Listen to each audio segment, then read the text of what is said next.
नमस्कार। बड़ी खबर पर बड़ी और सार्थक बहस के साथ हम लेकर हाजिर है 5 की पंचायत। मैं हूं आपके साथ रीमा पराशर। डॉक्टर राम मनोहर लोहिया का एक सपना था, जनता का राज, ना कि परिवार के सिर पर ताज। लोकनायक जयप्रकाश नारायण ने भी बिहार से संपूर्ण क्रांति की मशाल जलाकर एक संदेश दिया था, और वो संदेश क्या था? राजनीति सेवा का माध्यम हो, विरासत का नहीं। लेकिन सवाल यह है कि क्या आज उन्हीं के नाम पर राजनीति करने वाले दलों ने उनके आदर्शों को भुला दिया है? आरजेडी यानी राष्ट्रीय जनता दल एक बार फिर वहीं पर लौट आई है। 28 साल से अध्यक्ष रहे लालू यादव अब फिर से पार्टी के राष्ट्रीय अध्यक्ष बनने जा रहे हैं। घर के अंदर ही पद, बाहर सिर्फ प्रचार। तेजस्वी यादव नेता प्रतिपक्ष, राबड़ी देवी पूर्व मुख्यमंत्री, मीसा भारती सांसद, तेज प्रताप पूर्व मंत्री रह चुके हैं। और पार्टी का ढांचा, परिवार की चाबी आखिर किसके पास है? परिवार में ही बंद है। यानी जो पार्टी है उसकी चाबी परिवार में बंद है। अब यही वजह है कि बिहार चुनाव में बीजेपी और जेडीयू अब खुलकर सवाल उठा रहे हैं कि क्या आरजेडी अब राष्ट्रीय जनता दल नहीं बल्कि राष्ट्रीय जनता परिवार बन चुकी है? क्या लोकतंत्र का दावा करने वाले खुद ही अपने दल में लोकतंत्र का गला पूरी तरह से घोट रहे हैं? बीजेपी तो यहां तक कह रही है कि बिहार बदल रहा है, लेकिन कुछ लोग बिहार को सिर्फ परिवार की जागीर समझते हैं। और जेडीयू, उनका भी हमला एक अलग है। वो कह रहे हैं कि जो खुद की पार्टी नहीं चला सकते, बिना खानदान के वो राज्य क्या चलाएंगे? और जनता एक सवाल जरूर पूछ रही है कि क्या तेजस्वी यादव सिर्फ एक नाम है? असली फैसला अभी भी लालू प्रसाद यादव ही ले रहे हैं। क्या ये बिहार की राजनीति है या एक खानदानी सीरीज? आज की पंचायत में इसी पर बात होगी कि परिवारवाद की राजनीति बनाम जनता का जनादेश। और सवाल यही है कि क्या बिहार वाकई बदलाव चाहता है या फिर पुराने रास्ते पर ही लौटता हुआ दिखाई देगा? आज इसी पर चर्चा करेंगे। खास मेहमान हमारे साथ जुड़ेंगे, लेकिन सबसे पहले जरा वो तस्वीरें और बयान, क्योंकि लालू प्रसाद यादव ने आज अब से कुछ ही देर पहले अध्यक्ष पद के लिए नामांकन भी भर दिया है। वो सब तस्वीरें, बयान, उसके बाद मेहमानों का रुख।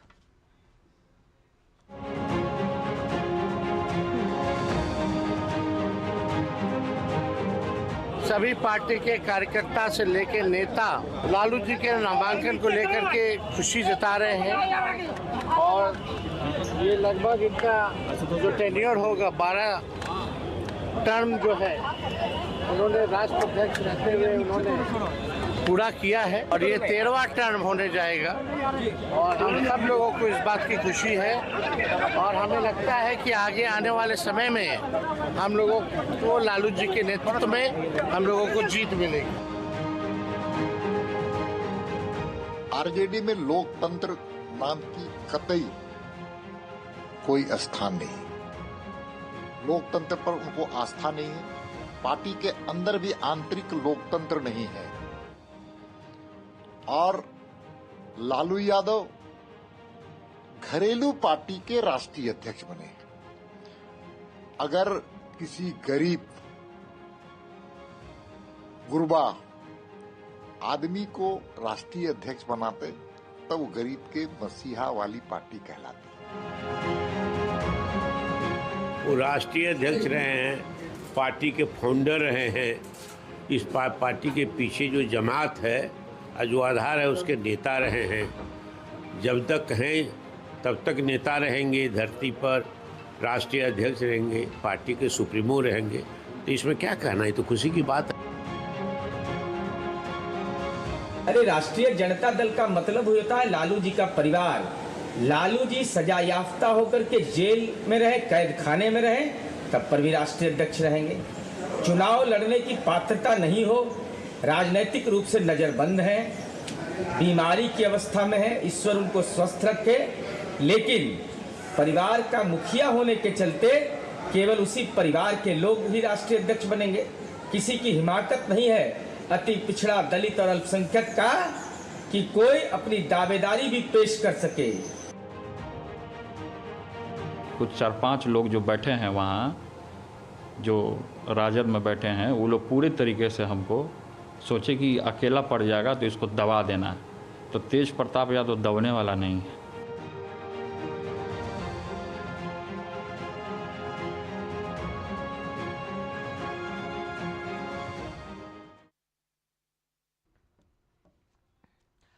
5 की पंचायत में कुछ सवाल खड़े करते हैं, क्योंकि सवाल उठ रहे हैं और सवाल ये उठ रहे हैं कि क्या आरजेडी में लोकतंत्र का दम घुट चुका है? क्या लालू परिवार के बिना आरजेडी की कल्पना हो ही नहीं सकती है? कुछ सवाल, ये 5 सवाल 5 की पंचायत में हम खड़े कर रहे हैं। पहला सवाल, क्या आरजेडी में लोकतंत्र का दम घुट चुका है?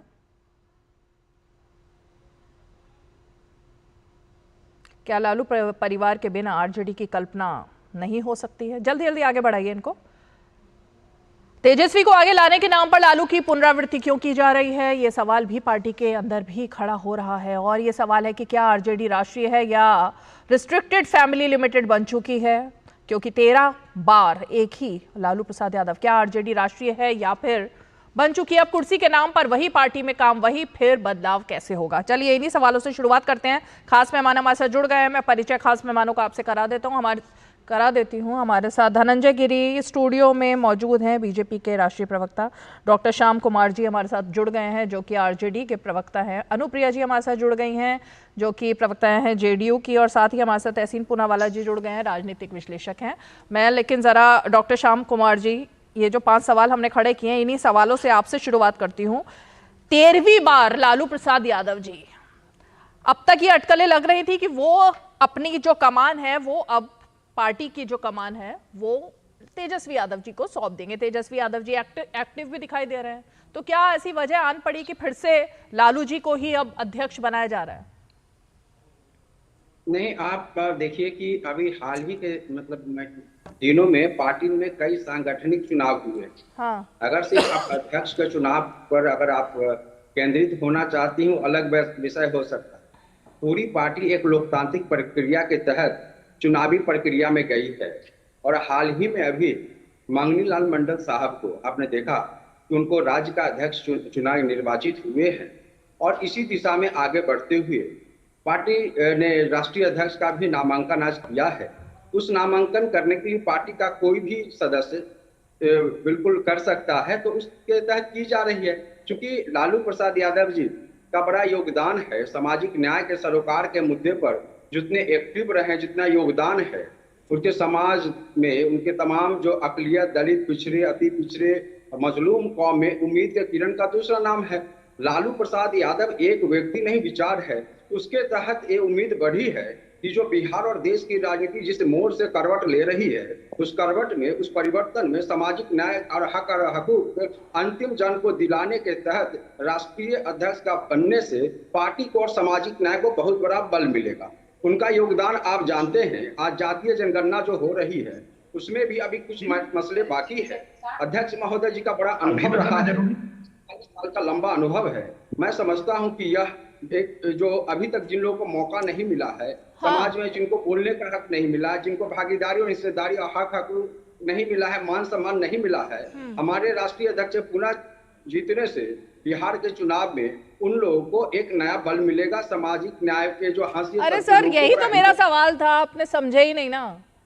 ये जिन पिछड़े वर्ग की आप बात कर रहे हैं, जिस दलित वर्ग की आप बात कर रहे हैं, एक मिनट आपको रोकूंगी। हमें जरा सीधे प्रधानमंत्री संग्रहालय और पुस्तकालय, भारत के सभी प्रधानमंत्रियों की विरासत को प्रदर्शित करने वाला एक अनूठा संस्थान है, और ये तस्वीरें आप उस बैठक की देख रहे हैं।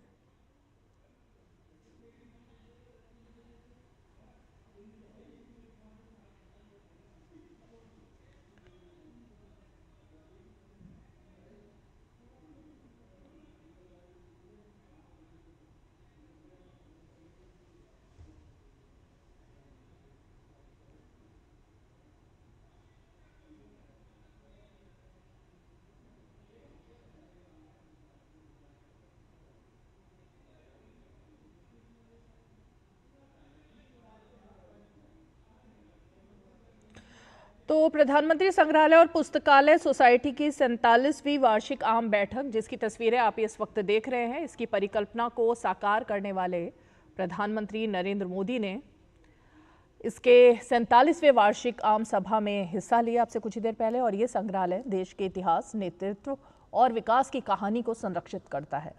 यह भारत की सांस्कृतिक और ऐतिहासिक विरासत को बढ़ावा देने का एक महत्वपूर्ण केंद्र है। प्रधानमंत्री नरेंद्र मोदी ने इस मौके पर पौधारोपण भी किया, और ये वो तस्वीरें जिसमें सभी सदस्य प्रधानमंत्री नरेंद्र मोदी के साथ दिखाई दे रहे हैं।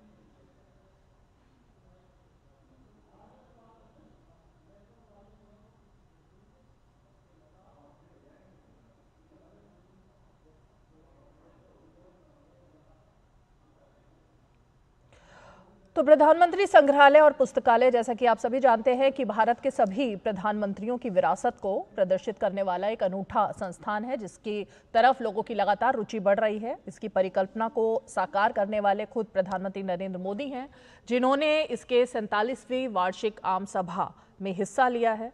ये संग्रहालय देश के इतिहास, नेतृत्व और विकास की कहानी को संरक्षित करता है और लगातार लोग वहां जाकर भारत के इतिहास की जो एक परिकल्पना है उसको भी देख पाते हैं। भारत की सांस्कृतिक और ऐतिहासिक विरासत को भी इससे एक बढ़ावा मिला है और उसका एक महत्वपूर्ण केंद्र ये बन चुका है संग्रहालय।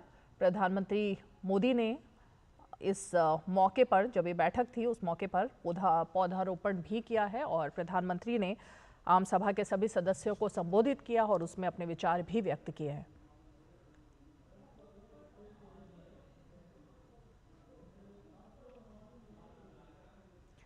ये सभी सदस्य जो कि आम सभा के हैं, इसमें आप रक्षा मंत्री राजनाथ सिंह को भी देख सकते हैं और आम सभा के सभी विशिष्ट सदस्य हैं, जिसमें वित्त मंत्री निर्मला सीतारमण से लेकर संस्कृति मंत्री गजेंद्र सिंह शेखावत और तमाम सदस्य, जिसमें फिल्म और राजनीति से जुड़े हुए भी तमाम नेता और कलाकार भी मौजूद हैं, जिन सब का योगदान इस संग्रहालय में मौजूद है।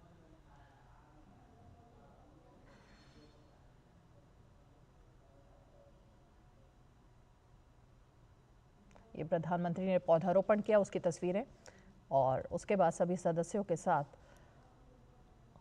जो तस्वीर साझा की गई है उसकी तस्वीर।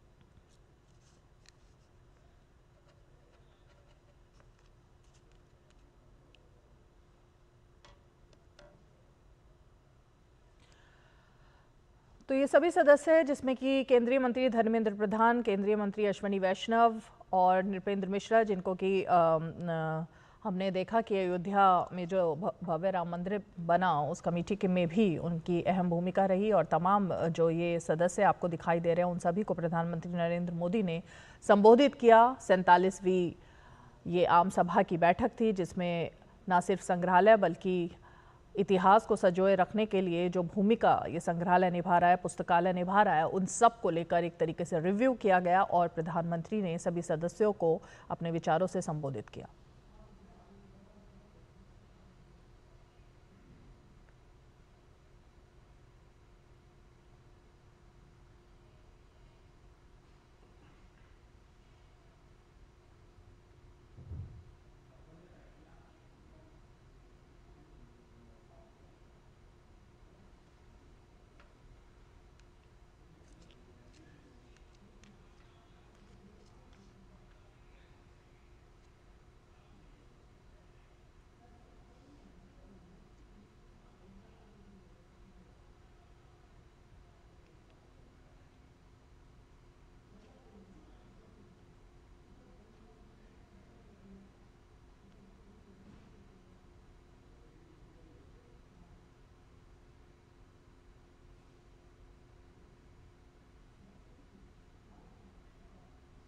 तो प्रधानमंत्री संग्रहालय और पुस्तकालय, जिसमें कि भारत के सभी प्रधानमंत्रियों की विरासत को प्रदर्शित किया गया है, उन सब की बैठक प्रधानमंत्री ने 47वीं आम सभा की बैठक ली, जिसकी ये तस्वीरें अभी आप देख रहे थे। चलिए लौटते हैं अपने मेहमानों की तरफ, और जिस मुद्दे पर हम बात कर रहे थे, एक बार फिर से श्याम कुमार जी मैं आपका रुख करना चाहूंगी। मेरा सवाल आपसे यही था कि जिस गरीब, पिछड़े, दलित और पंक्ति में अंतिम व्यक्ति तक आप बात कर रहे हैं पहुंचाने की, विकास और तमाम चीजें, उन सबको आपकी पार्टी में उच्च पद तो कभी नहीं मिलेगा ना, या मिल सकता है? अभी भी उनको उम्मीद रखनी चाहिए। अनम्यूट कीजिएगा। इस सवाल को बिंदुवार चर्चा कर लें। कि आप अभी राज्य का जो स्टेट प्रेसिडेंट का जो चुनाव हुआ है वो परिवार का सदस्य नहीं है। विभिन्न जिलावार प्रदेश जो जिला के अध्यक्ष चुने गए हैं, तमाम सभी सामाजिक वर्गों से उनका प्रतिनिधित्व है।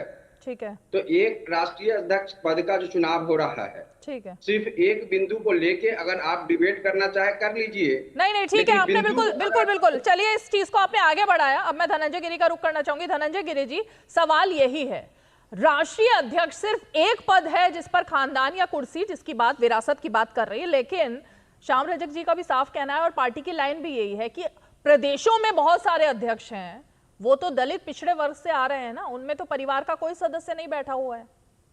देखिए रीमा जी, 5 जुलाई 1997 से स्थापित राष्ट्रीय जनता दल के लालू जी उस समय भी अध्यक्ष थे और आज भी अध्यक्ष हैं। हाँ। राजद की उम्र है इतनी कि लालू जी से शुरू और लालू जी पे खत्म। लोकतंत्र को लूट तंत्र और प्रजातंत्र को परिवार तंत्र समझने वाले, परिवार के लिए जपा जाने वाला मंत्र, लालू जी ने जो ललटेन जलाई है वो अपने लालटेन को सेट करने के लिए, जो 9-10 बच्चे उनके हैं, ये सही कह रहे हैं कि जो बच्चे सेट हो गए हैं, जैसे बेटा एक उप मुख्यमंत्री बन गया, एक बेटा मंत्री बन गया, बेटी राज्यसभा चली गई, एक बेटी ने चुनाव लड़ लिया, तो जो बाकी बच्चे अभी बच्चे हुए हैं उनके लिए इंतजार हो रहा है कि ये ललटेन तब तक जलती रहे जब तक लालटेन सेट ना हो। वो बिहार के दलित पिछड़े गुजरे गरीबों से कोई मतलब नहीं, वो दर्ज हो ही नहीं सकता है एफआईआर में जो लालू यादव ने लूटा है रह के सरकार में। वो है क्या? वो दलितों, पीड़ितों, वंचितों, शोषितों के सपने हैं। लालू यादव मसीहाई छवि लेकर के आए थे, गरीब गुरबा की बात करने आए थे, लेकिन लालू जी आज 4-4 मामलों में कोर्ट से सजा याफ्ता हैं राजकोषीय लूट के लिए। लालू यादव जेल में रहे, बेल पे रहे, तिहाड़ में रहे, अलग अलग जगह या अलग अलग झारखंड और बिहार के जेलों में रहे, अध्यक्ष वही रहे। 13वीं बार वो अध्यक्ष बनेंगे। बिहार की 13वीं उन्होंने पहले कर दी है, जब वो शासन में रहे उन्होंने बिहार की 13वीं कर दी। 13,000 करोड़ का बजट उन्होंने छोड़ करके बिहार को छोड़ा, 23,000 करोड़ का बजट पर छोड़ा था। बिहार की 13वीं करने वाले लालू यादव 13वीं बार अध्यक्ष बनेंगे, सिर्फ परिवार के लिए। जो सामाजिक न्याय की बात कर रहे हैं, नारा सामाजिक न्याय है, काम पारिवारिक आय है। बिहार में एक डकैत हुआ, उसका नाम था उंगली मार, जिसकी उंगलियां मारता था, जिसकी हत्या करता था उसकी उंगली अपने गले में लटकाता था। एक परिवार हुआ जिसने नाम दिया सामाजिक न्याय, और उसने सबकी आय अपने पास जमा की। उनके पुत्र पुत्रियों के नाम पर अनेकों भूखंड, अनेकों प्रॉपर्टी, अनेक लोगों के जमीन जायदाद नौकरी के नाम पर उनके लाल के गले में लटके हुए हैं। और ये ललटेन तभी तक जल रही है जब तक लालू जी हैं। इसके बाद उनके बड़े पुत्र, अभी आपने दिखाया ना उनके बड़े पुत्र को, वो कह रहे थे कि हमको कोई रोक नहीं सकता है। तो ये विखंडित होगा, ये परिवार विभाजित होगा, क्योंकि परिवार के लिए ये चलाया जा रहा है, एक राजनीतिक दल है। और ये लोगों के सपनों के, गरीबों के अरमानों को कुचलने के लिए सिर्फ एक परिवार के लिए परिवार तहसीन पूनावाला जी, अब सवाल यही उठता है कि चाहे वो कांग्रेस पार्टी रही हो, उसमें भी अध्यक्ष भले ही खड़गे जी बन गए, लेकिन अभी भी पता है कि पावर सेंटर कहां पर है। तो इसलिए अध्यक्ष के नाम पर, अध्यक्ष तो कोई भी पार्टी का हो सकता है, लेकिन अध्यक्ष कौन होगा अगर ये पहले से पहले तय होता आ रहा है, पार्टी की कमान कहां जा रही है ये भी तय होता आ रहा है, तब सवाल खड़े होते हैं। तहसीन जी, जी अगर आप मुझे स्क्रीन पर लाए, क्योंकि आरजेडी और भाजपा के प्रवक्ता है, मैं स्क्रीन पर। थैंक यू रीमा जी, आपने बिल्कुल सही कहा। बिल्कुल, मैं आपसे 100% में आपसे इत्तेफाक करता हूँ। अध्यक्ष कौन होता है, पावर सेंटर कौन होता है? मेरे भाई डॉक्टर श्याम कुमार आरजेडी के, मेरी बात ध्यान से सुनिए। अध्यक्ष कौन होता है, पावर सेंटर कहाँ होता है? ये तो भाजपा में दिखता है, नड्डा जी अध्यक्ष है, पावर सेंटर माननीय मोदी जी, ये तो दिखते आ रहा है। और ठीक है, क्योंकि एक दलित व्यक्ति कांग्रेस के अध्यक्ष बने, तो आज सारे भाजपा के जितने भी नेता उनको अटैक करते, गरीब दलित व्यक्ति जो सिर्फ कांग्रेस में नेता अध्यक्ष बन सकते। मुझे बताए रीमा जी, एक अध्यक्ष छोड़ के जिनके साथ भी गलत हुआ, भाजपा पे कौन सा अध्यक्ष दलित या पिछड़े वर्ग से आया? छोड़िए, आरएसएस में बताइए ना कौन आया? आरएसएस और भाजपा, और ये छोड़ दीजिए चलिए दलित और ओबीसी को, भाजपा महिला को कभी चांस नहीं देगी। नड्डा जी के बाद अगर महिला बने तो मैं कुछ भी हारने को तैयार हूं। भाजपा में महिला को भी चांस नहीं मिलेगा अध्यक्ष बनने का। ये वो भाजपा है, आरएसएस से जन्मी ये पॉलिटिकल पार्टी जो सिर्फ एक विशेष वर्ग की पार्टी है, वो कभी भी एक दलित, एक पिछड़े, एक महिला को अध्यक्ष नहीं बनने देगा। कांग्रेस में लाख खराबी हो, एक इलेक्शन हुआ, उस इलेक्शन के प्रक्रिया से एक दलित व्यक्ति अध्यक्ष बने, जिन्होंने वोट किया वो वेरीफाइबल वोटर्स थे। मैं पूछता हूं, नड्डा साहब का कौन सा इलेक्शन हुआ? आरएसएस चूज करते हैं, माननीय मोहन भागवत सर चूज करते हैं, बीजेपी की पार्लियामेंट्री कमेटी चूज करती है। कौन सा इलेक्शन होता है? खड़गे जी का इलेक्शन तो विजिबली दिखा, लोग गए थे, वोटर्स गए थे वोट करने। आप मान लो कि गांधी परिवार का इन्फ्लुएंस होगा, मैं दे देता हूं आपकी बात, वो चाहते थे एक व्यक्ति जीते, वो तो चाहते थे एक दलित जीते। ये भाजपा में क्या होगा? भाजपा से मैं एक भी चीज सुनने को तैयार नहीं हूं। भाजपा एंटी दलित, एंटी ओबीसी, एंटी महिला पॉलिटिकल पार्टी, वरना इनको अधिकार ओबीसी कैसे हो गई? प्रधानमंत्री तो ओबीसी है ना।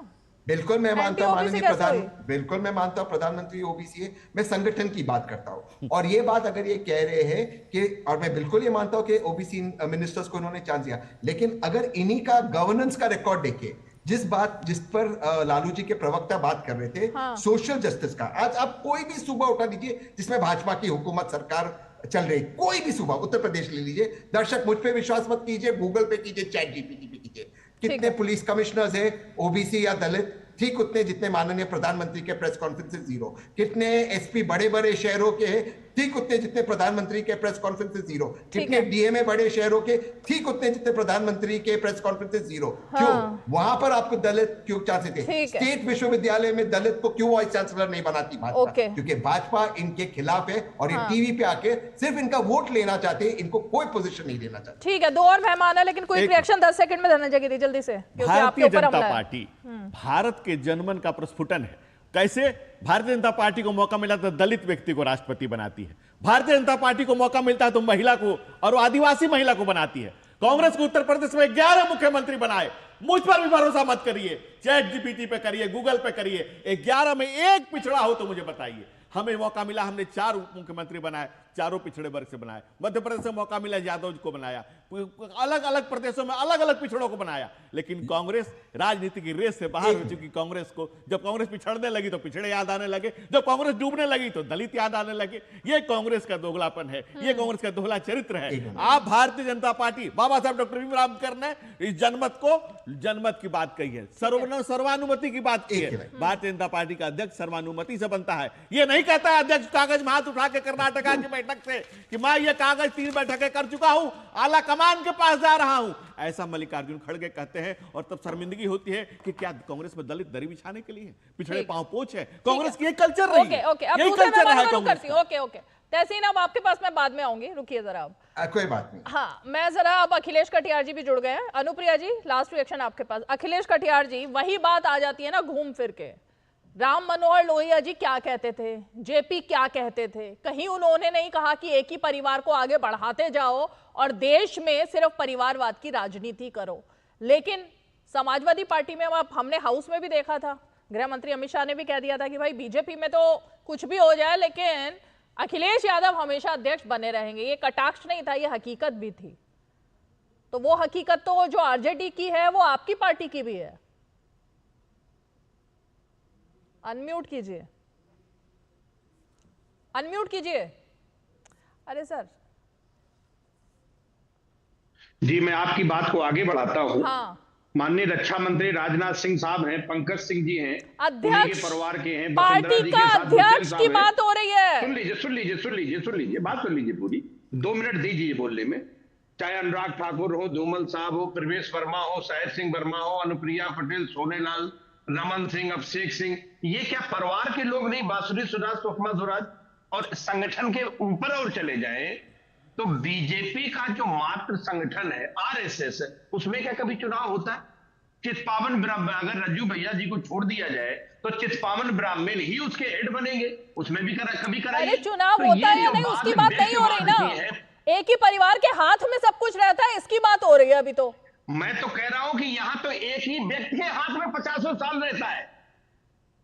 कौन सा व्यक्ति? राजनीतिक दल तो है नहीं। कौन सा व्यक्ति? आरएसएस के जो सर संघचालक हैं। आरएसएस चुनाव लड़ता है क्या? आरएसएस, अरे भाई आरएसएस चुनाव लड़ते हैं क्या?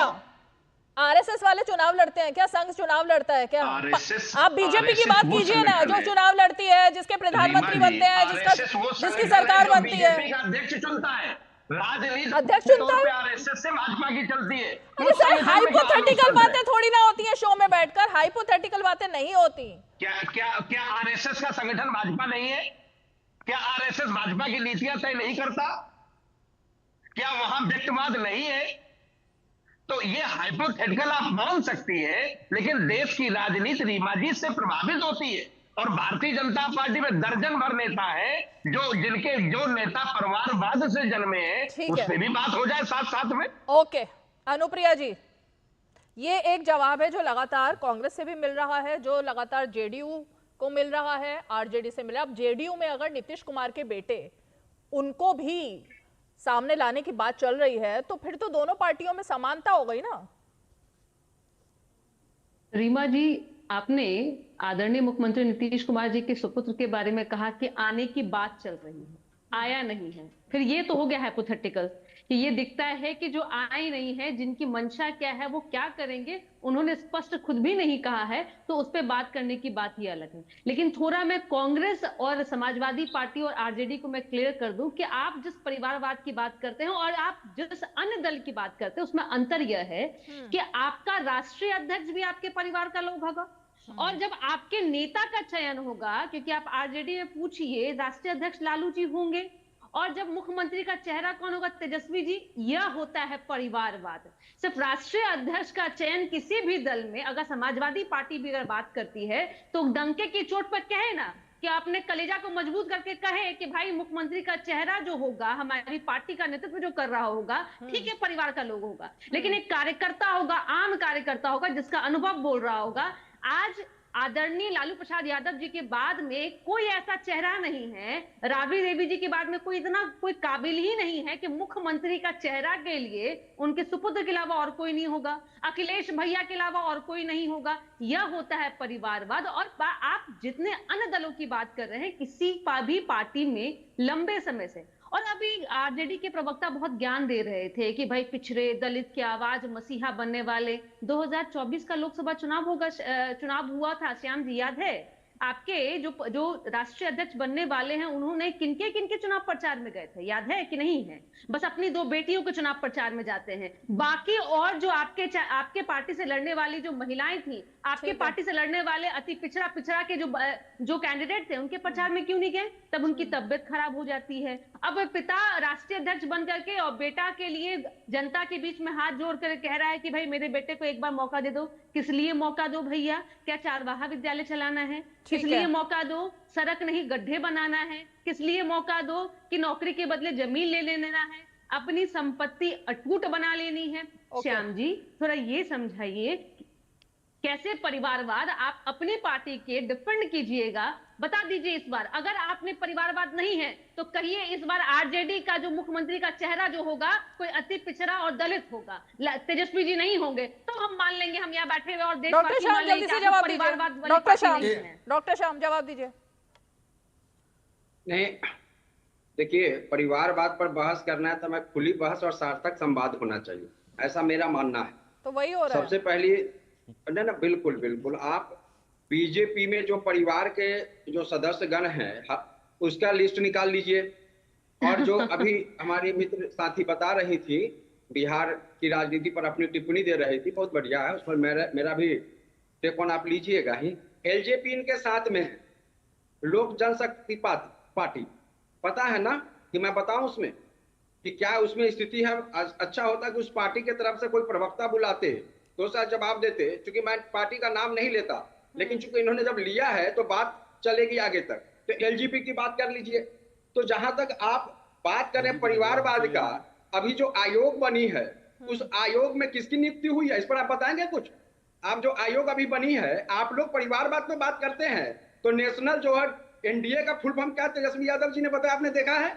तो आप लोग तेजस्वी जी के ज्ञान से बिहार नहीं चलता है। मैंने जो सवाल किया उसका जवाब दीजिए ना।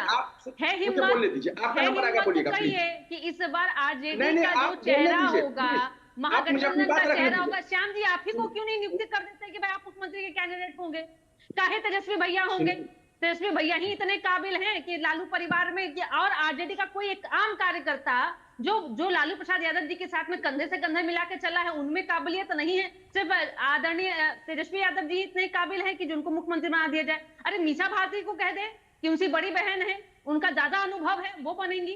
तो ये देखिए, आप कभी भी डिपेंड नहीं करेंगे। और जिन पार्टियों की बात कर रहे हैं ना, आप जदयू से रीमा जी। पूछिए, और आपने जिस आयोग की बात की है, एनडीए का फुल फॉर्म तेजस्वी जी के बताने से नहीं होता है। ठीक है। एनडीए में जितने भी घटक दल हैं उनको उनके प्रवक्ता जो होंगे वो बताएंगे, लेकिन आपके यहाँ जो चाल चरित्र है ना, वो थोड़ा बताइए, कार्यशैली भी बताइएगा, आप कैसी अब कार्यशैली आपकी रही है। रीमा ये जी। तो भाई परिवार को तय करने दीजिए ना, वो किसको बेटा को आगे बढ़ाएंगे, बेटी को आगे बढ़ाएंगे, ये कैसे मतलब नहीं कोई नहीं, और आप पार्टी मुझे क्यों अपनी तय बात करेगी? रखने दीजिए। नहीं नहीं आप श्याम, मुझे अपनी बात रखने दीजिए, प्लीज मुझे अपनी बात रखने तो दीजिए। आप तो रख ही रहे हो बात, आप जल्दी बोलो। नहीं नहीं, मैं वही तो कह रहा हूँ, जो परिवारवाद के जो विमर्श है उसमें सारी पार्टियों का लिस्ट आप निकाल लीजिए। अभी अभी आपने देखा जो चुनाव हुए हैं, संगठन के चुनाव हुए हैं, सभी लोगों को भागीदारी और हिस्सेदारी मिल रही है, सभी लोग को मौका मिल रहा है, ठीक है। पार्टी लगातार विस्तार कर रही है, सभी तरह के संगठन के चुनाव हो रहे हैं। ठीक है। और जहां तक आपने बोला कि मुख्यमंत्री बनने के बाद वो हाँ। प्रधानमंत्री तक बनाने का काम किया है आरजेडी ने, अगर आप इतिहास खंगालिएगा तो ओके, वो प्रधानमंत्री भी बनाया है, और भविष्य में भी प्रधानमंत्री का चेहरा और प्रधानमंत्री भी बनाएंगे। जी। वक्त ठीक का है। इंतजार कीजिए। 10 जो सेकंड मुझे जातीय ब्रेक जनगणना लेना है, कराने लेकिन का काम तहसीन किया। पूनावाला जल्दी से बोलिए, फिर ब्रेक लेते हैं, फिर धनंजय गिरी।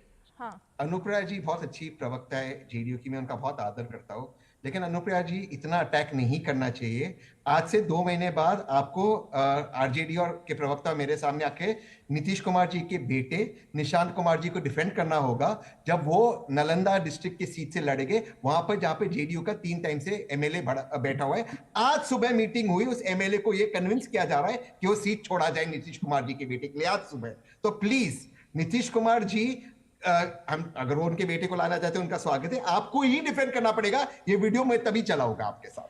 देखो यहाँ पर ना मेरे ख्याल से सभी लोग पॉइंट मिस कर रहे हैं। पॉइंट ये है, बेटा बेटी के आना राजनीति में वो पॉइंट नहीं है, उसको ही सीएम बनाना, उसको ही अध्यक्ष बनाना, वही पार्टी की कमान हाथ में तो आप लेकर मानते हैं चलाता RJD रहे जीत रही चलाता है? रहे। सवाल ये है, पॉइंट ये है, बेटा बेटी तब का मान रहे आना RJD ना जीत आना रही। ये पॉइंट नहीं है डिबेट का। एक छोटा सा ब्रेक ले लेते हैं, राहुल गांधी जी ब्रेक के बाद राहुल लौटेंगे। गांधी छोटा सा break. Assam tea and the culture around it is so unique and integral to the identity of Assam that we can't even think of Assam without tea. 200 glorious years of Assam tea. The saga will continue for many more centuries to come. सुनो, एक अच्छी insurance policy AI से पूछते हैं। एक ऐसी policy जिसमें premium payment हो लिमिटेड पर इनकम आती रहे लाइफ टाइम। LIC का जीवन उत्सव। एक ऐसी पॉलिसी जो दे होल लाइफ इंश्योरेंस कवर भी। LIC का जीवन उत्सव। वाओ, चलो तो LIC की जीवन उत्सव पॉलिसी ही लेते हैं। मैं भी तुमसे यही कह रही थी, LIC का जीवन उत्सव। लाइफ टाइम सेलिब्रेशन मनाइए LIC के जीवन उत्सव के साथ, फ्यूचर सेट है। जो लक्ष्य चुना था समझ आने लगा है। GLA यूनिवर्सिटी, उच्च लक्ष्य की निश्चित प्राप्ति। चलिए सीधे धनंजय गिरी जी आपका रुख करूंगी, जवाब दीजिए। देखिए, सत्ता में आते ही लालू यादव सामाजिक न्याय को भूल गए, परिवार को आगे बढ़ाते रहे और पूरे बिहार को भूल गए। जो लालू यादव मसीहाई छवि गढ़ते हुए आए थे राजनीति में, जो दिन दुनी रात चौगुनी कहते थे कि दिन रात गरीबों के लिए काम कर रहे हैं, उनका सारा परिवार तक ही सिमट कर आ गया। और बात आपने बिल्कुल मुनासिब कही, जायज बात कही, कि बात ये हो रही है कि एक परिवार ही एक पार्टी का शीर्षस्थ क्यों बनेगा। लालू जी जेल जाएंगे तो राबड़ी देवी मुख्यमंत्री बनेगी, अगली बार जब वो सत्ता में आएंगे उनके सुपुत्र अगली बार डिप्टी सीएम बनेंगे, उनके दूसरे पुत्र मंत्री बनेंगे, उनकी बेटी सांसद बनेंगी, उनकी दूसरी बेटी दूसरी लोकसभा से लड़ेगी। तो क्या ये लोकतंत्र को परिवार तंत्र, प्रजातंत्र को परिवार तंत्र और लोकतंत्र को लूट तंत्र के पैमाने पर लाने की ये लालू परिवार की जो कोशिश रही है और लगातार नहीं, लेकिन जो अखिलेश कटियार जी ने आपकी पार्टी पर भी सवाल खड़े किए, उसका भी जवाब दे दीजिए साथ साथ। देखिए, अखिलेश कटियार जी तो एक बात कह रहे हैं कि भाई भारतीय जनता पार्टी संघ, राष्ट्रीय स्वयंसेवक संघ कोई सामाजिक संगठन है, उसका राजनीति से कोई लेना देना नहीं। जो राजनीति से जिसका लेना देना नहीं, उस पर राजनीतिक चर्चा में उसको शामिल करने का भी कोई मतलब नहीं। वो ठीक है, वैचारिक रूप से कहीं से वैचारिक रूप से बल लेने में कोई बुराई नहीं है, और वहां पर जो प्रचारक होते हैं उनका तो परिवार ही नहीं होता है। तो क्या अखिलेश यादव जी के परिवार या कटियार जी मानेंगे कि ऐसी परंपरा विकसित करें जिनका परिवार ही ना हो, जो समाज के लिए स्वयं को होम कर दे, जो प्राणों की भर्ती का बला कर तिलती छल क्षण पड़पल हर पल राष्ट्र को समर्पित कर दे, तन समर्पित मन समर्पित और यह जीवन समर्पित, चाहता हूं देश की धरती तुझे कुछ और भी दूं। संत कृषि परंपरा की तरह संघ के प्रचारक 24 घंटा अहरनी सेवा में सब प्राणों की वर्तिका बनाकर राष्ट्र के आगे बढ़ाने के लिए स्वयं को होम कर रहे होते हैं। क्या ऐसी कोई परंपरा कहीं दिखा सकते हैं? ये भारत की हजारों साल की संस्कृति और विराट परंपरा में कहीं कोई है संगठन जो इस तरह का त्याग करने के लिए तर्पण और समर्पण के लिए तैयार है? अखिलेश जी, बोलने से पहले जरा सोचिए कि आप किस पर बोल रहे हैं, किस आकाश की ऊंचाई पर बोल रहे हैं। अगर संघ को समझना चाहते हैं, मैंने आपके बीच में नहीं बोला भाई साहब, ये गलत बात है, आपके बीच में नहीं बोला, अपने समय में बोल लीजिएगा। ठीक है। हिंदी में एक अन्योन्य अलंकार होता है, कहते हैं कि सागर कैसा तो सागरोपम, आकाश कैसा गगनाकार, तो संघ कैसा तो संघ जैसा। संघ के समान कोई दूसरा नहीं है, तो संघ पर बोलने से पहले संघ को जानिए। ठीक है, भाजपा की बात अगर हो रही है, अनुप्रिया जी ने जो पॉइंट खड़ा किया है आरजेडी के लिए, वही पॉइंट अखिलेश जी मैं आपसे भी पूछना चाहूंगी। क्या ऐसा मुमकिन है कि अखिलेश यादव के अलावा कोई अध्यक्ष बन जाए हाल के दिनों में? जैसे उन्होंने कहा ना आरजेडी में, क्या मुमकिन है? क्या सपा में मुमकिन है क्या? रीमा जी, मैं अपने मित्र धनंजय भाई बड़े ज्ञानी विद्वान व्यक्ति हैं, लेकिन जिस तरीके की टिप्पणी धनंजय भाई कर रहे हैं, तो क्या इन्हें राजनीतिक जो संबंधों को लिहाज करके बोलना चाहिए? अपने सहयोगी दल एलजेपी, अपना दल सोहेल देव राज पार्टी, निषाद पार्टी, इन पार्टियों का चरित्र में कोई फर्क है क्या?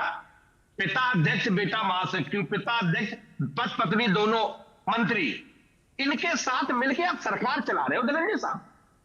इसका मतलब उनसे सहमत है ना किसी तौर पे। ठीक और तीसरी बात रीमा जी, जो व्यक्ति सांसद और विधायक बनेगा, नेता भी तो उसी से बनेगा ना, मंत्री भी उसी से बनेगा। तो जब विधायक सांसद पे ऐतराज नहीं है लेकिन अध्यक्ष पे ऐतराज है, ये कैसा सवाल है? नहीं, ऐतराज क्या है? ये तो सवाल है ना। क्या आपको लगता है ये परंपरा ठीक है? जो पार्टी के कार्यकर्ता है, क्या वो बार बार निराश नहीं होते होंगे, हताश नहीं होते होंगे कि हमारा नंबर तो कभी उच्च पदों पर आएगा ही नहीं? फिर कार्यकर्ता पूछता होगा ना ये सवाल। आरएसएस में कार्य करने वाले हजारों दलित पिछड़े भी इस बात से असहमत होंगे कि हम तो कभी सरसंघ चालक नहीं बन पाएंगे। तो ये समस्या बहुत जगह है। हम इस तरीके की कोई भी बात का विरोध करते हैं, लेकिन बीजेपी की बात नहीं करोगे। आज क्या बात हो गई अखिलेश कटियार जी? आप संघ को ही बार बार बीच में ला रहे हो, संस्थाओं को बीच में ला रहे हो, संगठन को बीच में ला रहे हो, पार्टी की तो बात कर लो। राष्ट्रीय अध्यक्ष कौन बनेगा? संघ तय करेगा। ठीक है, धनंजय गिरी बताइए। ओके, ओके, धनंजय गिरी। अखिलेश जी कुछ निजी तौर पे संघ से भयभीत नजर आते हैं। संघ की शाखाओं में आइए, संघ का तिलक लगेगा तो आपको राष्ट्रभक्ति की लौ आपके अंदर जल जाएगी। रही बात आप जो हमारे साथ के संगठनों की कर रहे हैं, तो अगर आप चिराग पासवान जी की बात करें तो उनके पिताजी लोक जनशक्ति पार्टी चलाते थे। एक दलित व्यक्ति जो समाज के अंतिम पायदान से उठ करके आया था, उनके बाद उनकी पार्टी उनके भाई चलाने लगे। आज चिराग जी एलजेपी आर चलाते हैं।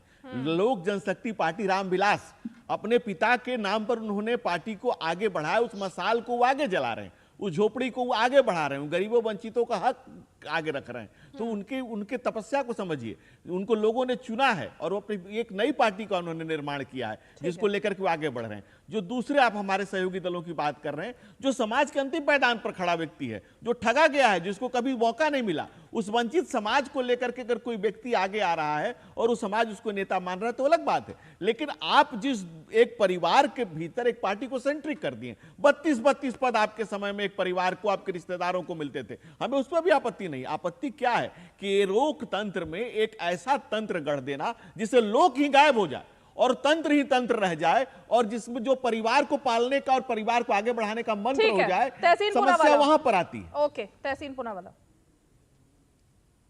बीजेपी करे तो चमत्कार, बाकी कोई करे तो गुनहगार। ये अजीब परिवारवाद का फॉर्मूला है कि किसी का बेटा बेटी अगर विधायक बने या मेंबर ऑफ पार्लियामेंट बने तो वो डिजर्व करते हैं। भाई वो इसलिए उनको टिकट मिली क्योंकि वो उस सज्जन की बेटी थे, वरना वो क्यों किसी और ऑर्डिनरी कार्यकर्ता को, जैसे मेरे धनंजय भाई को क्यों नहीं मिल रही है टिकट, ये इनको क्यों मिल रही है जो राज घराने से आती है। दूसरी बात, कांग्रेस को लेकर, कांग्रेस के अंदर एक चुनाव होता है, एक दलित व्यक्ति अध्यक्ष बनता है, उसके बावजूद भाजपा उस गरीब दलित का अपमान करता है, कहते ये तो पपेट है, ये तो पार्टी नहीं चला रहे। जबकि खुद के संगठन में धनंजय भाई आपके चैनल पे कहते हैं हम तो कोई इलेक्शन नहीं करते, कोई लोकतंत्र नहीं, हम एक दूसरे से बातचीत करते बनाते। तो आपके बातचीत में कोई महिला का नाम क्यों नहीं आता है, कोई दलित का नाम क्यों नहीं आता है, कोई पिछड़े समाज के व्यक्ति का नाम क्यों नहीं आता है?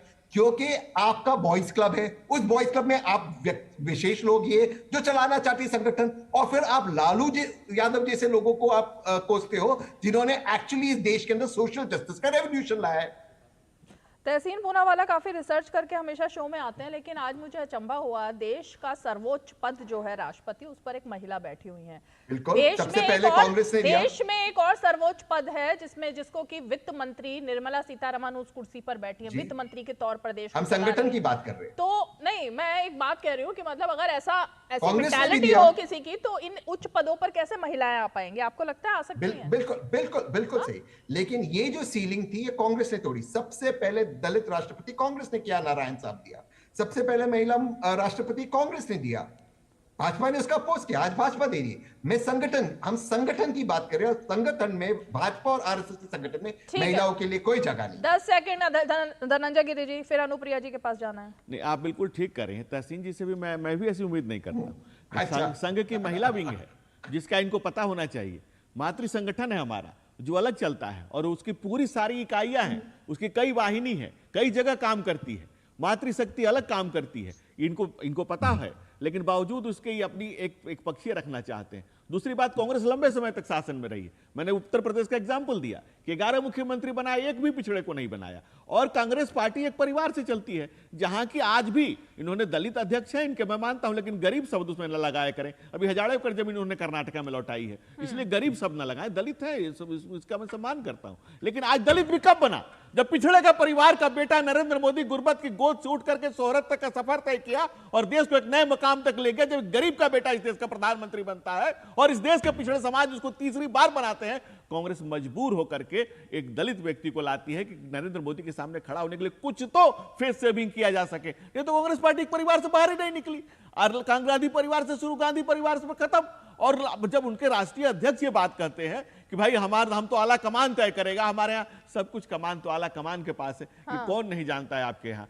पार्टी अलग अलग पद भले दे दे, लेकिन कंट्रोल कहाँ है आपके यहाँ? हमारे यहाँ लोकतंत्र अगर असली में प्रस्फुटन कहीं है तो लोकतंत्र का असली प्रस्फुटन भारतीय जनता पार्टी है, जहाँ की समाज का अंतिम पायदान पर खड़ा व्यक्ति, एक आम कार्यकर्ता, एक गरीब व्यक्ति, एक चाय बेचने वाला व्यक्ति, एक शोहरत गरीब गुर्बत की गोद से निकल करके देश के शीर्ष पद पर बैठता है। तब बाबा साहेब डॉक्टर भीमराव अम्बेडकर का सपना वास्तव में साकार होता है। तब इस देश का प्रधान को इस देश का एक एक आम जन, चाहे गांव, गरीब, महिला, वंचित, शोषित, पीड़ित, उसमें अपना अक्स देखता है कि हाँ यही बाबा साहब का सपना था, यही भारत हमारा है, यही हमारा प्रधानमंत्री है, यही हमारा राष्ट्र नायक है, यही हमारा राष्ट्र का विधाता है। डॉक्टर श्याम, आपके पीछे मैं एक तस्वीर देख पा रही हूँ, उसमें तेजस्वी यादव दिख रहे हैं। अब लालू जी अध्यक्ष हैं, लेकिन तस्वीर तेजस्वी यादव जी की लगा रखी है आपने सर। वो तो चलिए कोई बात नहीं, लेकिन मैं वही सवाल आपसे लेकर के आती हूँ आपके पास कि लालू जी अध्यक्ष बन जाएंगे। अब मीसा भारती भी है, राबड़ी देवी भी है, तेज प्रताप यादव ने भी आज एक वीडियो फिर से रिलीज कर दिया है कि वो जो 5 लोग हैं जो उनके पीछे पड़े हुए हैं, उनको वो एकदम बदला लेकर रहेंगे। तेजस्वी यादव ही मुख्यमंत्री होंगे अगर जीतती है आरजेडी, तो मतलब ये तो तय है ना, अध्यक्ष लालू यादव होंगे और मुख्यमंत्री अगर पार्टी जीतती है तो तेजस्वी यादव होंगे। कोई तीसरा नाम तो नहीं है ना इफ एंड बट? देखिए, तेजस्वी यादव जी ने जो उप मुख्यमंत्री रहते हुए जो लाइन खींची है बिहार के राजनीति में, हाँ। और सिर्फ बिहार के राजनीति में, देश की राजनीति को एक नया उन्होंने दिशा दी है। खासकर युवाओं को जो 5 लाख नौकरी देने का काम किया है, जो हिम्मत और साहस देने का काम किया है, वो अपने आप में बड़ा अद्भुत है। तो युवा का जो नाम अगर के नाते, जो तेजस्वी यादव का जो यंग लीडर के नाते, बिहार के भविष्य होने के नाते मैं देखता हूँ कि आने वाले दिनों में एक नया और कोई नहीं है क्या पार्टी में इस लेवल पर? मैं वही तो जानना चाहती हूँ, जिसका विजन हो, जिसके पास कोई नीति हो। कोई और नहीं है ऐसा कोई नेता अभी तक? नीति भी है, नियत भी है, प्रतिबद्धता भी है। हाँ। मुख्यमंत्री होने के नाते जो उन्होंने काम किया है, कास्ट सर्वे कराया है, जो जातीय जनगणना कराने के साथ आर्थिक सर्वेक्षण कराया है ना, आर्थिक सर्वेक्षण कराया, सुनिए बोलने दीजिए, आर्थिक सर्वेक्षण कराया है, तो वो अपने आप में जो बिहार के जो अकलियत मजलूम लोगों को हक और हकूक दिलाने का जो बड़ा क्रांतिकारी काम तेजस्वी यादव ने किया है, उस तेजस्वी यादव जो युवाओं का बहुत मनोबल बढ़ाने का काम किया है, इसीलिए शायद उनका फोटो आप यहाँ देख रही हैं। सिर्फ पार्टी के नेता के कारण नहीं है, क्योंकि आने वाला दिन में वो सिर्फ बिहार की राजनीति नहीं, बिहार का भविष्य है। और मैं एक बात, 1 मिनट और 10 सेकंड और दे दीजिएगा।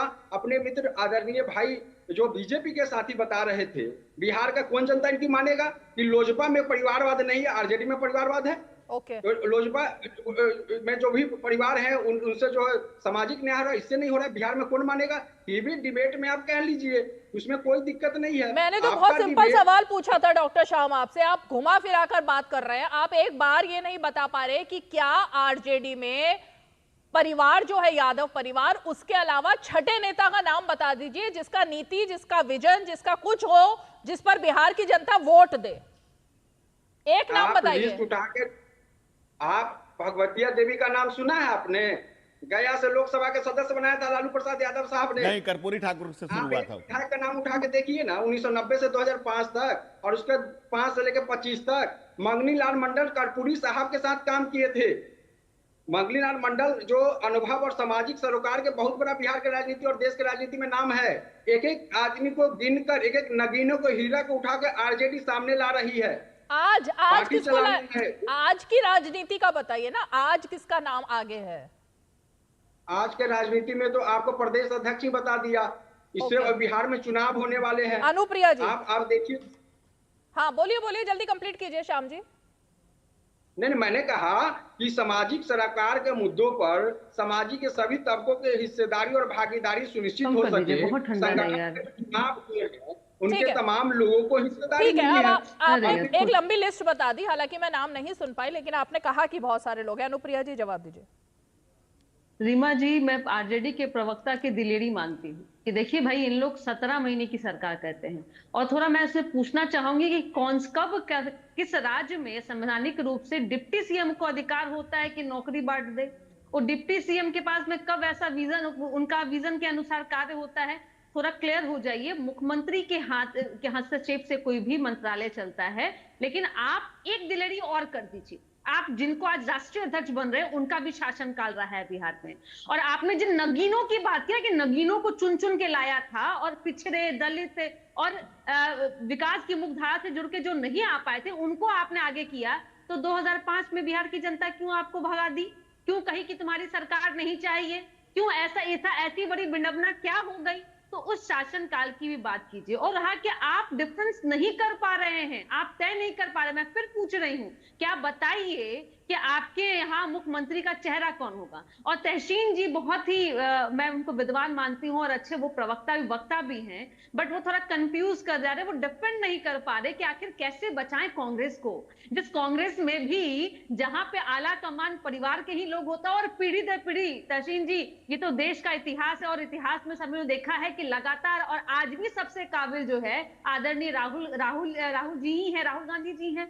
क्यों नहीं और कोई है कि जो चेहरा आगे निकलता है? मुझे ये डिफरेंस बताइए, संगठन और संगठन के द्वारा चुनाव लड़ने में चेहरा परिवार का ही लोग क्यों होता है? तहसीन जी, मुझे लगता है कि आप जिस तरह से राजनीतिक विशेषज्ञ के रूप में आप कांग्रेस को डिफेंड कर रहे हैं, मुझे लगता है कि आप बेहतर कांग्रेस के प्रवक्ता के रूप में डिफेंड करते तो शायद ज्यादा मजा आता आपसे बात करने में। लेकिन आप लगातार जिस तरह से अन्य संगठनों की बात कर रहे हैं, और यही बात जानिए, मैं जिस पार्टी से आती हूँ, इस देश में सबसे बड़ा अगर समाजवाद का जो प्रारूप तैयार किया है और जिस पद पे चले, वो नीतीश कुमार जी हैं। आपने निशांत जी की बात कही, पर हमने कहीं भी यह नहीं, हम तो अभी भी नहीं कह रहे हैं कि निशांत जी आ रहे हैं, क्योंकि हमें पता ही नहीं है, क्योंकि निशांत जी ने क्लियर ही नहीं किया है। दूसरी बात, हम अभी भी कह रहे हैं कि हमारा चेहरा नीतीश कुमार जी हैं, क्योंकि उस चेहरे ने, उस व्यक्ति ने, हमारे मुख्यमंत्री जी ने बिहार की दिशा आज इस कदर बदल दी है कि आज हमें बिहारी होने पर गौरवान्वित महसूस होता है। जल्दी से जिस जाति रहित गन्ना की बात कर रहे हैं, वो नीतीश कुमार जी की देन है, और उन्होंने जाति रहित गन्ना, जनगणना भी नहीं, उसके बाद उन्होंने बिहार में आरक्षण की सीमा को बढ़ाया, और उस सीमा को बढ़ाने के बाद में विकास की मुख्यधारा से जोड़ने के उन परिवारों को जोड़ने के लिए कई ऐसे स्कीम दी। और देखिए, एक मिनट रीमा जी, आज बिहार में जिस तरह से माननीय मुख्यमंत्री जी ने महिलाओं के विकास के लिए कार्य किया है, मुझे लगता है इस पूरे देश में ऐसा कोई राज्य नहीं है जिसने ऐसी नजीर पेश की हो। चाहे वो 35% आरक्षण की बात हो, 50% महिलाओं को राजनीति की भागीदारी की बात हो। मुझे बताएंगे तहसीन जी, ऐसा कौन सा राज्य है? अनुप्रिया जी ने उनके उत्तर में ही, उनके आंसर में ही उनका सवाल का जवाब है। वो कहते हैं निशांत जी ने अब तक तय नहीं किया वो आना चाहते कि नहीं। मैं पूछ रहा हूं निशांत जी ने ऐसा क्या काम किया कि वो बैठकर तय करेंगे वो आना चाहते कि नहीं, और 3 बार के वहां के विधायक को हटाकर निशांत जी को सीट दिया जाएगा। क्यों अनुप्रिया जी को सीट नहीं दिया जाता? अनुप्रिया जी तो सुबह शाम में देखता हूं मेहनत करती है जेडीयू के लिए। निशांत ने ऐसा क्या किया है कि निशांत को वहां की सीट मिलना चाहिए? जहां तक सवाल लालू जी का है, अखिलेश यादव जी का है, किसी का भी है, लालू जी अखिलेश यादव जी को करोड़ों के कार्यकर्ता चुनते जाते हैं। और अगर हो सकता है क्योंकि तेजस्वी मेरा बहुत अच्छे दोस्त है, हो सकता है कल तेजस्वी के खिलाफ कोई लड़े चुनाव और तेजस्वी हार जाए, वो अलग विषय है। भाजपा में तो चुनाव ही नहीं होता, वहां बॉयज ऑफ क्लब में बैठकर तय करते कि अध्यक्ष आप होगे, इसके बाद आप होगे। वहां पे कोई महिला की एंट्री ने, मैं फिर से कह रहा हूं, निशांत ने ऐसा क्या काम किया कि निशांत तय करेगा कि वो 3 बार के विधायक की सीट ले और अनुप्रिया जी को उसको डिफेंड करने पड़ेगा। लास्ट चीज, मैं बिल्कुल कांग्रेस को वोट करता हूं, हमेशा कांग्रेस को वोट करता हूं और कांग्रेस को ही वोट करूंगा, इसमें कोई दो राय नहीं। मेरे ख्याल से वही किया होगा जो प्रियंका गांधी ने तय करते हुए किया था कि वो कहां से चुनाव लड़ने वाली हैं। वो अमेठी से लड़ेंगी या रायबरेली से या वायनाड जाएंगी या फिर कि रीमा जी ये उन्होंने ऐसा क्या किया था? ये सवाल तो तब भी मन में खड़ा हुआ था। जवाब दे दूं, जब प्रियंका गांधी 14 साल की थी, कि ऐसा क्या किया उन्होंने? मैं बोलता हूं रीमा जी, प्रियंका गांधी एक सेकंड मुझे समय चाहिएगा। निशांत जी देखिए, तहसीन जी, मुझे लगता है कि हम भारत में रहते हैं और जो लोकतंत्र चलता है, सभी को निजी रूप से इजाजत है कि वो किस कार्य में लगना चाहता है। मैंने वही तो कहा, आपको कभी किसी ने जबरदस्ती नहीं लाया, लेकिन कुछ परिवार हैं, राजनीतिक परिवार, जिनके पुत्र और पुत्री को राजनीतिक रूप से जबरदस्ती खींच के लाया गया। अगर लोकसभा का चुनाव नहीं जीत पाते हो तो राज्यसभा के मेंबर बना दो। अगर आप किसी तरह से कैपेबल नहीं हो, आप क्रिकेट नहीं खेल सकते हो, तो आप चुनाव लड़ लो, आप पार्टी के मुख्यमंत्री चेहरा बन जाओ। देखिए, यह होता है जबरदस्ती का पकड़ करके आप पायलट नहीं बन सकते हो तो आप आ जाओ राजनीतिक में। यह होता है लोकतंत्र में, सभी को इजाजत है। ये तो आप श्याम जी के लिए कह रही हैं, ये तो आप श्याम जी की पार्टी के लिए कह रही हैं। श्याम जी, क्रिकेटर नहीं बनना हो तो राजनीति, मतलब राजनीति को तो क्या बना दिया? क्रिकेटर नहीं बने, फ्लॉप हो गए तो राजनीति में आ जाओ। वहां पर ये स्टेटमेंट भी आया था कि वो सिर्फ पानी पिलाने का काम करते थे। फिर पायलट नहीं बन पाए तो राजनीति में आ जाओ। मीसा भारती डॉक्टर नहीं बन पाई तो राजनीति में आ जाओ। मतलब सारे जगह से फ्लॉप होने के बाद राजनीति तो बचा ही है ना आने के लिए। श्याम जी, नहीं, आपका इंटरप्रिटेशन हो सकता है और मैं उम्मीद करता हूं कि मीडिया के साथी होने के नाते आप थोड़ा कुछ चीजों से मतलब कि जजमेंटल ना हो, जैसे पार्टी वाले हो रहे हैं। मैं तो सवाल पूछ रही हूं, मैंने कोई जजमेंटल बनी ही नहीं अभी तक। नहीं, वो तो पार्टी वाले कहेंगे ना, इस तरह का व्यक्तिगत चीजों से बचना चाहिए। लेकिन सवाल का जवाब देना चाहूंगा, जो आपने सवाल पूछा है कि जो पब्लिक लाइफ होता है, पॉलिटिकल लाइफ होता है, उस नाते जो डिलीवर करते हैं वो विमर्श का विषय होना चाहिए। तेजस्वी यादव जी ने एज ए लीडर उन्होंने क्या किया है? जेडीयू के हमारे सम्मानित साथी जो कह रही हैं कि जो कास्ट सेंसस या इकोनॉमिक सर्वे जो हुआ, वो सर्वे जो भी हुआ, कास्ट सर्वे या इकोनॉमिक सर्वे हुआ, इतने लोग को एक साथ नौकरी दी गई। नहीं आपको है आज से 20 साल में तो नहीं, आपको पता ही नहीं कि बिहार में हुआ क्या है और डिफेंड कर रहे हैं। बोलने दीजिए, तेजस्वी जी के उप मुख्यमंत्री बनते ही क्रांति हो गई। आखिर कोई तो कोई बात हो, आखिर 20 साल से आदरणीय। अरे सर, वही तो बात हो रही है श्याम जी, आप सुन ही नहीं पा रहे हो डिबेट में कि क्या देश का उप मुख्यमंत्री इतनी पावर रखता है कि वो डिसीजन मेकर बन जाए, या मुख्यमंत्री तय करता है क्या होना है देश में? आप अपने राज्य में प्रदर्शित कर रहे हैं। अच्छा, डेप्यूटी चीफ मिनिस्टर अपने ज्ञान के द्वारा, मैं निजी रूप से नहीं बोलना चाहूंगी आपको श्याम जी, लेकिन आप अपने वक्तव्य के द्वारा आप अपनी पार्टी को प्रदर्शित कर रहे हैं कि जहां पे ज्ञान की बात ही नहीं होती है। माननीय मुख्यमंत्री जी ने आदरणीय प्रधानमंत्री मोदी जी के पास डेलीगेट लेके गए थे कि जाति राइट गणना कराइए। तेजस्वी जी का देन नहीं है, मत कीजिए। तेजस्वी जी का देन यह है कि उनकी जब मूछ भी नहीं उगी थी तब उनके पास में अटूट संपत्ति थी। मैं फिर आपके मंच से रीमा जी मैं कहती हूँ कि तेजस्वी जी में अगर हिम्मत है तो वो लौटा दे वो जमीन उन परिवारों को जो उनके पिता ने ली थी, क्योंकि अगर उन्होंने उस माथे को कलंक को लिया है तो कलंक को मिटाने का एकमात्र तरीका है कि आप चारा को तो नहीं लौटा। फाइनल कमेंट के लिए धनंजय गिरी जी के पास आऊंगी, लेकिन डॉक्टर अखिलेश जल्दी से आप जवाब दीजिए पहले कि क्या आपकी पार्टी में, मैं फिर वही सवाल ला रही हूँ, इतनी बड़ी डिबेट हो गई लेकिन आपने जवाब नहीं दिया कि क्या किसी और नेता का विजन नीति है पार्टी में अखिलेश यादव के अलावा? क्या किसी और को भी जगह मिल पाएगी कभी अध्यक्ष पद पर या नहीं? नहीं, मेरे मित्र धनंजय गिरी साहब बोल रहे थे कि उत्तर प्रदेश में एक भी मुख्यमंत्री आपने दलित पिछड़ा नहीं बनाया। समाजवादी पार्टी तो है ही दलित पिछड़ों की पार्टी। मेरे नेता माननीय अखिलेश यादव जी पीडीए की बात करते हैं, उनकी बात करते हैं, लेकिन ये जो भारतीय जनता पार्टी जब सत्ता में आई थी तो भी यही बताया गया था कि एक पिछड़ी जाति के एक नेता को मुख्यमंत्री बनाया जाएगा, लेकिन आपने भी पिछड़ी जाति के किसी व्यक्ति को मुख्यमंत्री नहीं बनाया। तो पिछड़ों के साथ, दलितों के साथ हकमारी तो ये सैकड़ों साल, हजारों साल से चली आ रही है। उम्मीद है कि आने वाले समय में ये चीज कम होगी और दलित पिछड़ों को उनका अधिकार मिलेगा। धनंजय गिरी, फाइनल कमेंट। देखिए, कमाल की बात है, जब भाजपा उत्तर प्रदेश में सत्ता में आए तो कल्याण सिंह पिछड़ा समाज के मुख्यमंत्री बने। दूसरी बात, जो समाजवादी पार्टी दलितों की बात करती है तो दलित इनके मुंह से ही अच्छा नहीं लगता। देश की पहली दलित मुख्यमंत्री बहन मायावती के साथ गेस्ट हाउस कांड करने वाले बहन मायावती ने जो एफआईआर लिखवाया, एफआईआर में क्या बाई भर्टिम लिखवाया कि सपा के गुंडों ने, बहन मायावती का एफआईआर मैं पढ़ रहा हूं, मैं नहीं कह रहा हूं, कि सपा के गुंडों ने मुझ पर प्राणघातक हमले किए और मेरी अस्मत के साथ भी खिलवाड़ करने का प्रयास किया। ये इनका चरित्र दर्शाता है दलितों के प्रति। और दूसरी बात, कांग्रेस की पे आता हूं, 5 पीढ़ियों से एक पार्टी, एक परिवार के कब्जे में, एक परिवार की पांवपोछ बनी हुई है। ये लोकतंत्र क्या, लोक लज्जा के लिए भी ठीक नहीं है और किसी भी स्वतंत्र चेतना के कार्यकर्ता के लिए ऐसी पार्टी की बंधुआ मजदूरी संभव नहीं है। तीसरी बात पे आता हूं, आरजेडी की मेरे भाई जो कह रहे थे, भाई आप बताइए, लोकतंत्र की खूबसूरती है कि तेजस्वी जी वहां पर उप मुख्यमंत्री रहे, तेजस्वी जी तमाम पदों पे रहे, तेजस्वी जी चुनाव जीत जाते हैं, लेकिन खुद जो चपरासी की अर्हता नहीं पूरी करता हो, जो जिसके लिए कम से कम मैट्रिक पास की योग्यता लगती हो, 8वां पास हुए हैं या 9वां फेल, जो भी कह लीजिए, ये उनकी शैक्षणिक योग्यता है जो खुद अपने एफिडेविट में भरते हैं।